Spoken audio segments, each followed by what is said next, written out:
हज के 5 दिन हैं। हज के कितने दिन हैं? 8, 9, 10, 11, 12 जुल्हिज्जा। 8 जुल्हिज्जा को हाजी ने जाना होता है मिना, और वहां हमने 5 नमाजें पढ़नी है। 5 नमाजें पढ़ना वहां सुन्नत है, जोहर, असर, मगरिब, इशा और 9 की फजर। ठीक है, this is the most crucial and most important day of हज।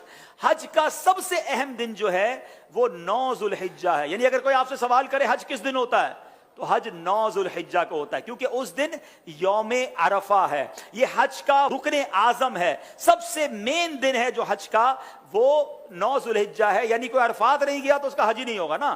तो हज का जो मेन दिन है वो अरफात का दिन है। पूरा दिन अरफात में गुजारना है। जब गुरूब आफ्ताब का यकीन हो जाए कि जनाब मगरिब का वक्त हो गया, गुरूब आफ्ताब हो गया, अब सारे हाजी आएंगे मुजदलिफा। ठीक है, अब जब आप मुजदलिफा पहुंचेंगे तो मुजदलिफा में मगरिब और इशा मिलाकर पढ़नी है, अरफात में मगरिब नहीं पढ़ेंगे। यह भी अल्लाह की शान है कि मगरिब का वक्त भी हो जाए मगर मगरिब नहीं पढ़नी है।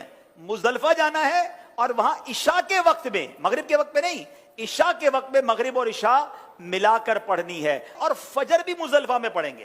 पूरी रात हमारी कहां गुजरेगी? मुजदलिफा में। अब जो सुबह आएगी, कौन सी सुबह होगी? कौन सी सुबह होगी? 10 की। 10 तारीख को क्या होता है? क्या होता है? हाँ, सारी दुनिया बकरा ईद मनाती है, मगर खुदा की कसम जो आज ही ईद मनाता है ना, मैला कुचैला है, बाल बिखरे हुए हैं, मतलब नींद भी नहीं हुई है, मगर खुदा की कसम वो जो ईद का मजा है, वो जो थकन का मजा है, वो जो सुरूर है, वो दुनिया की किसी और चीज में नहीं है। अल्लाह हमें हर साल ऐसी ईद नसीब फरमाए। अब रात को कंकरियां ढूंढ लेनी है। अब 10 जुल्हिज्जा को 3 काम करने, इसकी रूटीन याद कर लें। 10 जुल्हिज्जा का पहला काम होगा शैतान को कंकरी मारना। पहला काम क्या है?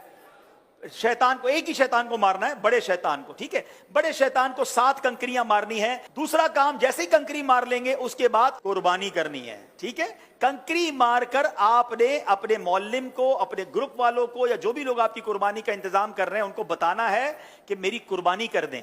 जैसे ही आपको कंफर्मेशन हो जाए कि आपकी हज की कुर्बानी हो गई है, उससे पहले नहीं, कंफर्मेशन हो जाए, उसके बाद आपने सर के बाल उतार देने हैं, या कसर कराना है या हलक करवाना है। इस्लामी बहनों ने तो कसर ही करना है।